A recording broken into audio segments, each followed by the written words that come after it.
Cet estomac se complète par, ou se continue par le cadre duodénal,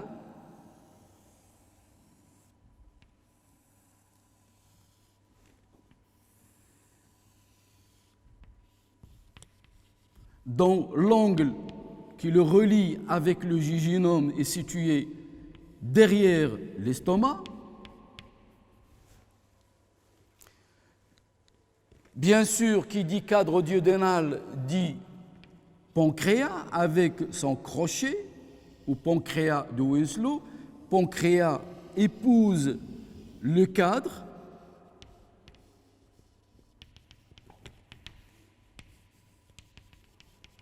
Il a un trajet horizontal légèrement destiné en haut jusqu'au niveau de la rate. La rate,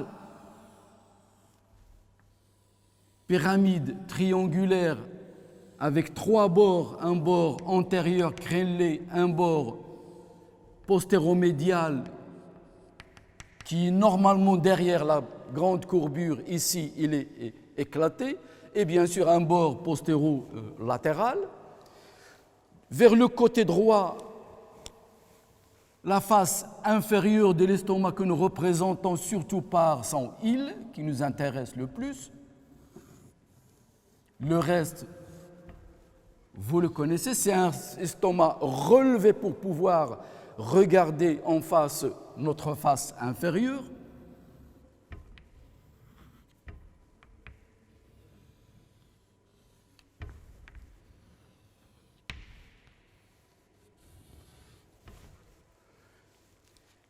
Les vaisseaux, je vous conseille de refaire le schéma et ne pas se contenter de celui qu'on a déjà fait pour étudier les vaisseaux. Ça vous fera un entraînement de plus, et c'est comme ça qu'on apprend notre anatomie. Donc, nous avons le tronc cœliaque en regard de la 12e vertèbre thoracique, tronc cœliaque, trajet ascendant court de 3 à 4 cm, et nous avons les branches,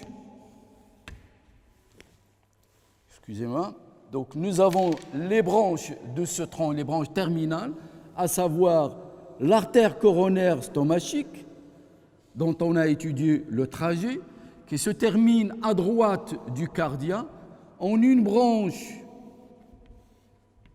oso-cardio-tuberositaire, une branche descendante de la petite courbure qui aussitôt va se diviser en deux branches descendantes antérieures et postérieures.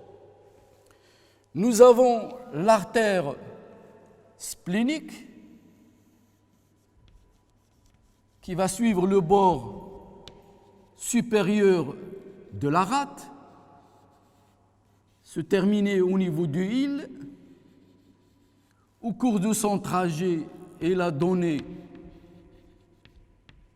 l'artère gastrique postérieure. À gauche de la grande courbure, il va donner les artères ou les vaisseaux courts de l'estomac. Et vers le bas, il va donner l'artère gastro-épiploïque gauche.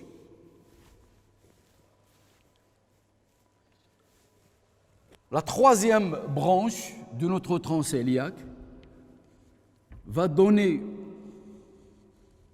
une artère descendante en bas et à droite,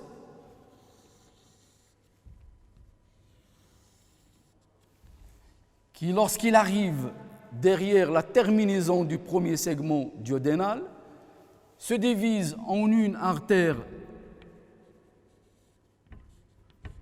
descendant derrière le premier duodénum, puis en avant du pancréas, se divise en une artère duodéno-pancréatique et en gastro-épiploïque droite qui va rejoindre son homologue gauche. Deuxième branche, est une artère ascendante vers le foie, c'est l'artère hépatique propre, qui elle aussi libère une artère récurrente qui est la pylorique, qui se divise en une artère postérieure de la petite courbure et une artère antérieure, qui vont s'anastomoser avec leur homologue d'origine coronaire stomachique, et ainsi les artères sont formées. Si on essaye de tracer des lignes fictives qui vont séparer les différents territoires, c'est-à-dire les différentes zones de l'estomac, sous la dépendance d'une de ces artères. Vous remarquez bien que pratiquement les 2/3 gauche de la partie verticale sont sous la dépendance de la splénique. Alors je me permets d'utiliser une ligne verticale que je vais assurer par une couleur conventionnelle sur laquelle on peut se mettre d'accord nous-mêmes. Alors, disons, cette partie, on va la mettre en jaune. Donc, toute cette partie-là, verticale, assurée en zone, est sous la dépendance de l'artère splénique. Ça veut dire que les collecteurs lymphatiques qui vont drainer la paroi de cette zone-là, de ce 2/3 à peu près gauche de la partie verticale, ces collecteurs lymphatiques vont suivre le trajet inverse des artères correspondantes. Et ils vont s'arrêter à chaque étape au niveau de certains relais. Eh bien, toute cette partie, sous la dépendance, va avoir comme premier relais, comme il est en jaune, je vais mettre ce relais en jaune. Premier relais, il est formé par des adénopathies, par des ganglions lymphatiques au niveau du île de la rate. Donc toute la lymphe quittant ces 2/3 part, selon les collecteurs qui suivent les vaisseaux provenant de la splénique, et ils trouvent un premier relais au niveau de la rate. Sur le plan application, si je veux enlever, j'ai par exemple une pathologie sur cette paroi-là et je veux l'enlever et être sûr que la lymphe, que toute cette partie n'est plus contaminée, je dois enlever la paroi avec ses collecteurs et les vaisseaux qui parviennent, et donc obligé d'enlever avec cette partie-là toute la rate, puisque les lymphneux de Hill, ils communiquent avec le contenu de la rate et va être automatiquement contaminant. C'est le cas par exemple de certaines tumeurs de cette zone. Si vous voulez les enlever, il va falloir enlever toute la zone sous la dépendance de la splénique et enlever avec systématiquement la rate. Ça, c'est l'une des applications. Pourquoi ? Parce que la lymphe de cette zone, il est continu avec les vaisseaux et à l'intérieur de la rate. Donc le premier relais, il est hilaire, on l'appelle lymphoneux hilaire. Ensuite, il va suivre, vous pouvez trouver des lymphoneux que je mets ici en pointillé parce qu'ils sont postérieurs sur le trajet donc, de la splénique, derrière l'estomac et au-dessus du pancréas. Et ça va continuer, ces collecteurs, ils vont continuer leur trajet jusqu'au lymphoneux central autour du transcéliaque. Et vous le devinez, ce lymphoneux-là central, dit central, pourquoi ? Parce que c'est un lymphoneux qui va collecter, qui est commun aux différents territoires de l'estomac. Donc voici le territoire dit territoire lymphatique splénique, pour les mêmes raisons que j'ai expliquées. La partie droite de toujours l'estomac, ou de la partie de l'estomac du corps, c'est-à-dire la partie verticale, vous regardez bien, il est sous la dépendance des branches de la coronaire stomachique. Et quand il est donc sous la dépendance, ça veut dire quoi ? Ça veut dire que les collecteurs de la lymphe de cette zone-là vont suivre les artères et les branches de l'artère coronaire stomachique. Ainsi donc, je me permets d'utiliser une couleur conventionnelle là aussi pour délimiter, je le mets en bleu. Toute cette partie verticale représente le territoire stomachique ou de la coronaire stomachique. Même explication qu'on a fait au niveau du territoire splénique. Ce territoire va avoir un premier relais là où se termine la coronaire stomachique, c'est-à-dire le relais cardial, à droite du cardia. Ensuite, on va avoir un deuxième relais sur la faux, ou le relais de la faux de la coronaire stomachique, et de là, la lymphe va rejoindre le relais central qui est le relais cœliaque. Donc, partie verticale, fundus, corps, cardia, est presque divisée en deux espaces. Les 2/3 gauche, c'est le territoire lymphatique splénique. Le territoire droit, c'est le territoire lymphatique coronaire stomachique, avec les relais qu'on a vus. Premier relais du gauche, c'est au niveau de l'île de la rate.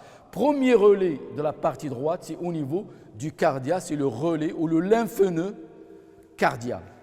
Le tout converge vers le lymphneux central et de là, il va y avoir des collecteurs ascendants vers la citerne de Beckett dont on a parlé au premier semestre, c'est-à-dire ils vont participer à former le canal thoracique. Ils vont rejoindre des ganglions thoraciques et le tout converge vers un seul conduit, le canal thoracique, qui finira au niveau du confluent de Périgord gauche et de là, la lymphe rejoint la circulation systémique. Donc, partie haute, nous avons vu comment il est divisé. On va aller voir maintenant ce qui se passe dans la partie dite horizontale, c'est-à-dire l'antre de l'estomac, la région antropylorique et le pylore. Ces deux régions sont sous la dépendance à la fois des artères gastro-épipluiques en bas et en haut sous l'influence de l'artère pylorique qui est au-dessus. Je n'ai pas repris les annotations ici parce qu'on les avait déjà fait sur le schéma précédent de la systématisation. Nous allons donc séparer cette zone de l'estomac en deux espaces horizontaux superposés. Il y a un espace qui est inférieur à hachure verticale qui est directement sous la dépendance de l'artère gastro-épipluique et donc les collecteurs vont suivre la gastro-épipluique qui est une branche de l'hépatique commune.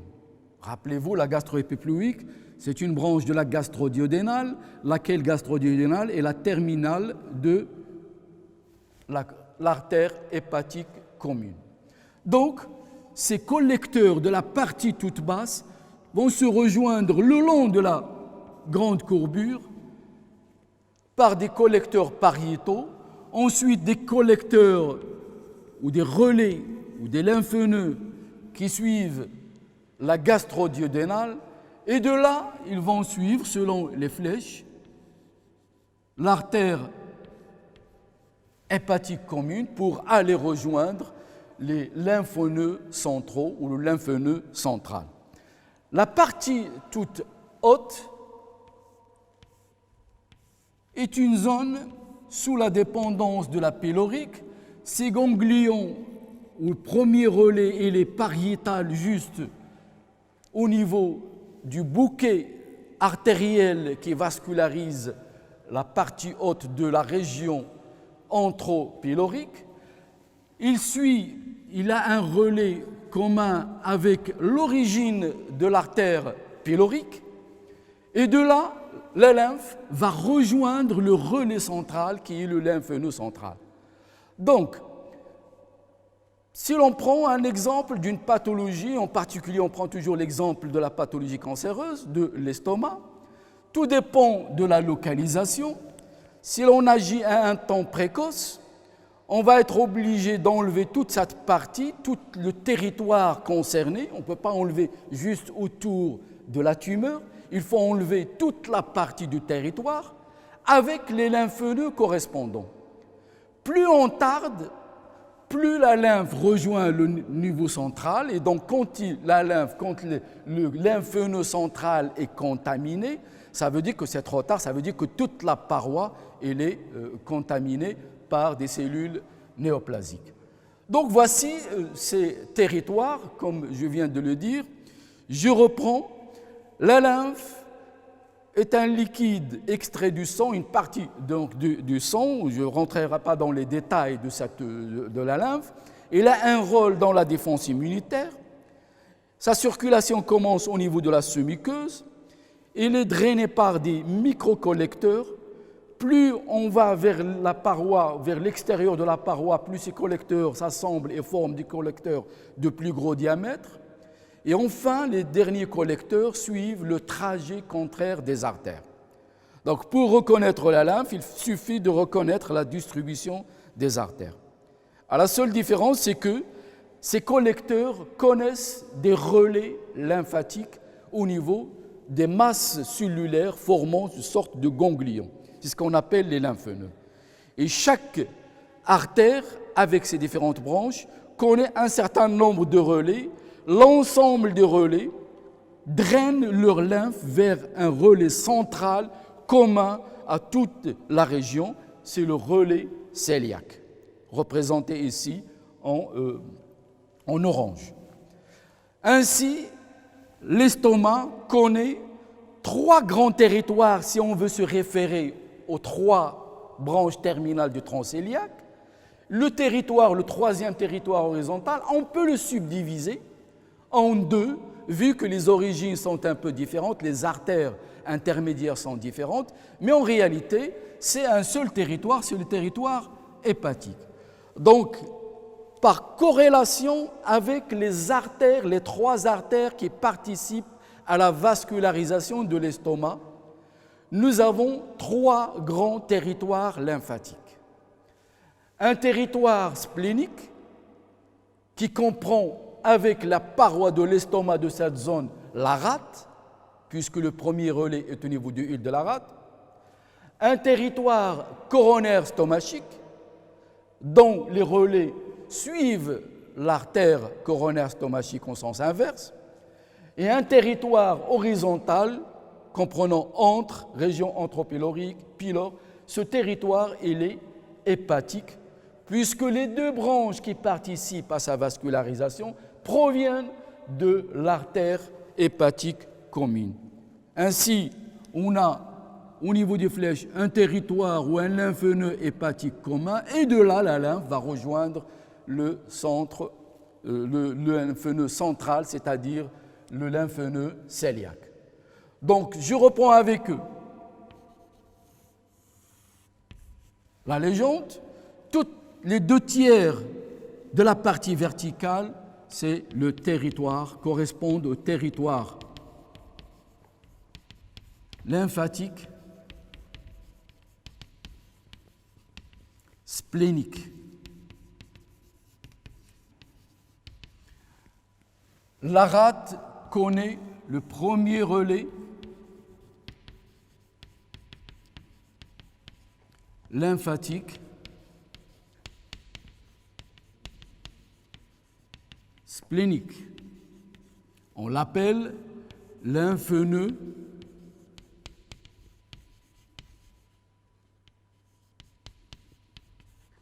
splénique. En bleu, la région bleue est appelée le territoire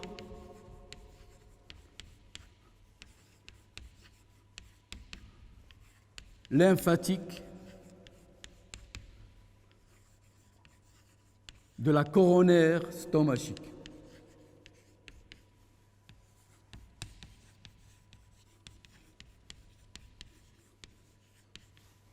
Son premier relais ici, à droite du cardia, c'est le lymphneux cardial.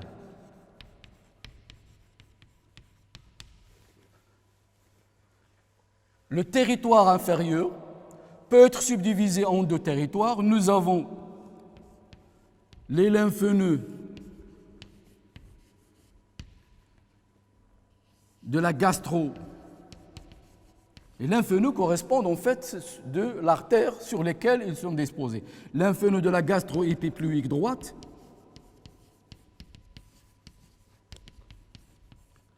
et le territoire, c'est le territoire épipluique.